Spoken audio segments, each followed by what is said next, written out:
여러분 안녕하세요. 아토주농구술 명문대 대표 강사 정현국입니다. 이 시간에는 2023학년도 서울여대 학생부 전형에 대해서 분석해 보도록 하겠습니다.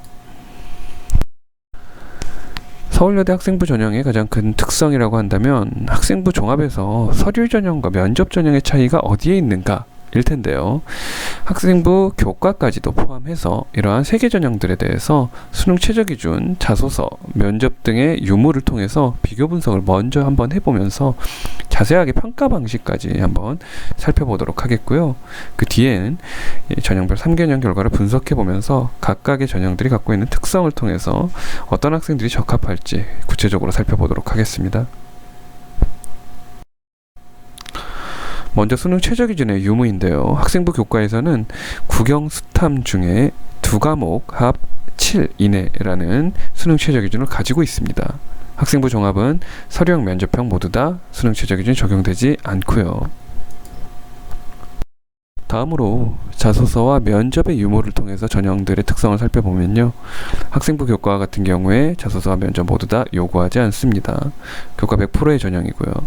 그리고 발음인재 서류 전형은 역시 이 서류를 중요시하는 그러한 전형답게 자소서를 요구하고, 발음인재 면접 전형에서는 자소서는 요구하지 않지만 면접을 요구하는 그러한 전형이다. 이렇게 특성들을 구분해서 생각해 볼 수 있겠습니다. 자소서 같은 경우에는 3번을 작성하지 않고 1, 2번의 공통문항만 작성하게 되어 있고요. 면접 전형에서의 면접은 12월 3일, 그리고 특히나 이 면접 전형에서는 올해부터는 이 면접의 점수가 50까지도 2단계, 1단계 서류 전형 거친 후에 2단계에 있어서 서류 50, 면접의 50으로서 면접이 대단히 중요한 시험이 되었다. 이렇게 생각해 볼 수 있겠습니다. 이를 토대로 평가 방식에서 더 구체적으로 각각의 전형들의 특성들을 살펴볼 수 있겠는데요. 학생부 교과는 학교 추천 전형인 만큼 학교 추천이 당연히 필요한 교과 100% 전형이라면, 발음인재 서류 전형과 같은 경우에는 학업 역량이 35%, 그리고 전공적 합성이 25%, 특히나 서울여대에서 생기부 안에서 창치와 세특의 내용이 어디에 집중되어야 하느냐, 역시 전공적 합성을 많이 따지는 그러한 전형이다 라는 부분을 볼 수 있는 부분인 거죠. 다만 발음인재 면접 전형과 같은 경우에는 서류 전형과 다르게 학업 역량의 비중을 조금 더 낮추고 전공적 합성의 비중을 높인 전형이다. 이렇게 생각해 볼 수 있겠습니다. 즉 서류 전형에서 중요한 것은 학업 역량이라는 부분에서 내신의 점수가 다소 더 많이 반영되는 전형이라고 생각해 보면 되겠고, 면접 전형과 같은 경우에도 역시 내신 점수가 중요하긴 하지만 전공 적합성을 면접까지 통해서 학생들을 평가해 보겠다라는 전형의 특성을 살펴볼 수 있다라는 것이죠. 즉 내신 점수가 서류 전형에 비해서는 다소 떨어지는 학생이더라도 면접을 통해서 뒤집을 만한 그러한 요소가 있는 것이고, 또한 전공적합적인 내용들이 생기부에 더 잘 적히는 것이 필요한 전형이 바로 발음인재 면접 전형이다. 이렇게 생각해 볼 수 있겠습니다. 특히 작년도까지는 이 플러스 인재 전형이라는 다소 다른 전형의 방식으로 분류되고 있었던 것만큼 이제 학생들의 어떤 혼동을 조금 방지하기 위해서 발음인재 서류 전형과 비슷하게 발음인재 면접 전형으로 그렇게 이름을 바꾼 것으로 생각해 볼 수 있겠는데요. 면접이 중요한 전형이기도 하지만 전공 적합성의 생기부 내용을 중요시하는 전형이다. 이렇게 생각해 보는 것이 좋겠습니다. 전형별 3개년 결과들을 분석해 보면서 이 전형들의 특성을 더 명확하게 생각해 볼 수 있겠는데요. 교과 우수자 전형에서는 역시 가장 중요한 부분은 일단 모집 인원의 차이는 크게 변화는 없다라는 것, 그리고 내신의 평균적인 점수가 대체로 어떻게 형성되고 있었는지 한번 살펴보는 것이 중요하겠습니다.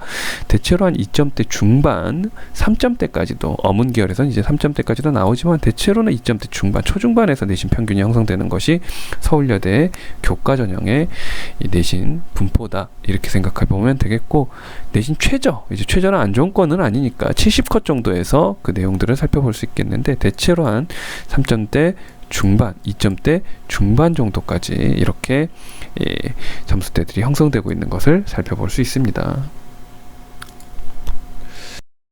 다음으로 학생부 종합 전형에 있어서 발음인재 서류 전형에 있어서도 일단 모집 인원에서 크게 변화는 없습니다. 역시 모집 인원과 같은 경우에는 작년과 거의 동일한 그러한 인원들을 선발을 하고 있는데, 내신 평균과 같은 경우에 점수대가 대략 어문 계열은 4점대, 물론 교과보다는 낮긴 하지만 그렇게 많이 낮아지는 점수는 아니라는 걸 볼 수 있죠.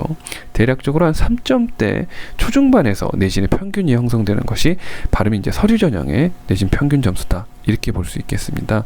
자신이 지원하려는 학과와 내신이 역시 중요한 전형이기도 하기 때문에 이 내신의 적합성들을 어느 정도 잘 가늠해 보는 것이 필요하다.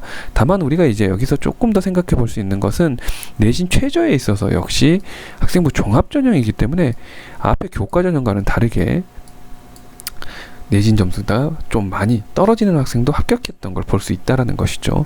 역시 계열 적합이라든가 아니면은 장래성이라든가 뒤에 학생의 학습 열의와 같은 부분들이 정성적으로 평가될 수 있는 부분인 만큼 내신의 편차가 교과와는 다르게 상당히 크게 나타나고 있다라는 것, 이건 역시 한번 살펴볼 만하다라고 볼 수 있겠습니다.